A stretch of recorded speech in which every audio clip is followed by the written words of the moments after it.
Yo, welcome back to my channel. Kembali lagi bersama gue Hari Pratama di segmen Tech News minggu ini, yaitu tanggal 27 November tahun 2022. Yang pastinya Tech News minggu ini cukup biasa aja. Namun ada hal yang menggemparkan lah untuk kita dengar, untuk kita ketahui. Dan apa aja sih Tech News minggu ini? Kita langsung aja cus ke Tech News pertama. Yang pertama yaitu adalah penampakan manusia virtual. Perusahaan teknologi berasal dari Hong Kong, Pantheon Lab, telah mengembangkan manusia virtual selama 2 tahun. Konsep yang dibuat oleh Pantheon Lab sendiri adalah memanipulasi berbagai aset digital untuk menghasilkan manusia virtual yang bisa bergerak bebas dan memiliki beragam mimik.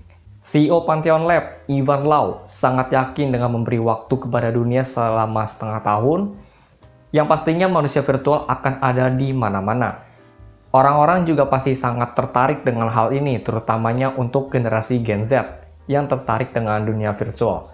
Dengan pengembangan manusia virtual ini, Keith Seto selaku software project manager di Pantheon Lab menegaskan bahwa mereka ingin menggunakan AI ini untuk tujuan yang baik, bukan untuk hal yang menyesatkan atau menipu orang. Yang pastinya kalau kita lihat teasernya ya, bahkan gue juga melihat teasernya juga sih bilangnya, masih konsep manusia virtual ini tuh cukup mirip banget dengan manusia aslinya. Bahkan kalau lihat dari video juga emang cakep ya si manusia virtual ini. Yang pastinya gue masih saya tenang aja, gue masih manusiawi kok, cuma mengagumi aja, emang cakep. Dan si Keith Seto ini tuh pengen si manusia AI ini tuh digunakan itu untuk yang baik, untuk tujuan yang benar, bukan untuk hal menyesatkan atau hal menipu.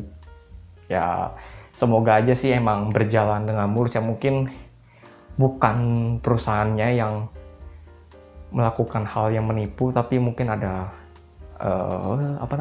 sektor-sektor lain lah yang pasti akan menimbulkan masalah-masalah tersebut. Namanya juga setiap ada penemuan baru pasti selalu ada masalah.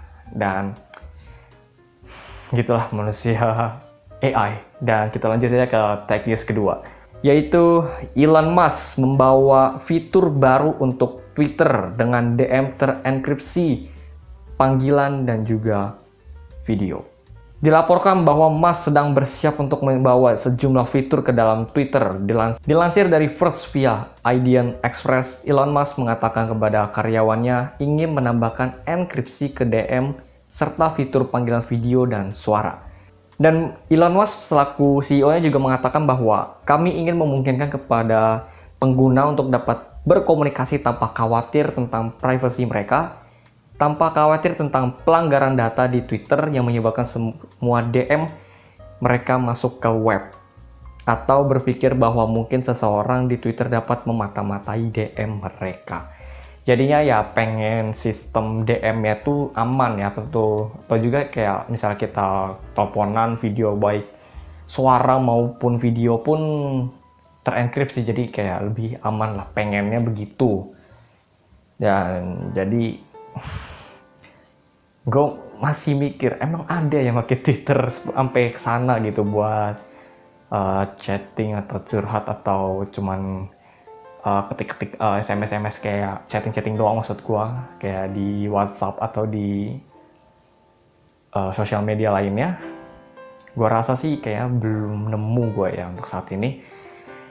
Jadi ya gua nggak tahu, terserah Papa Elon mau buat kayak gimana Twitter, karena emang punya dia.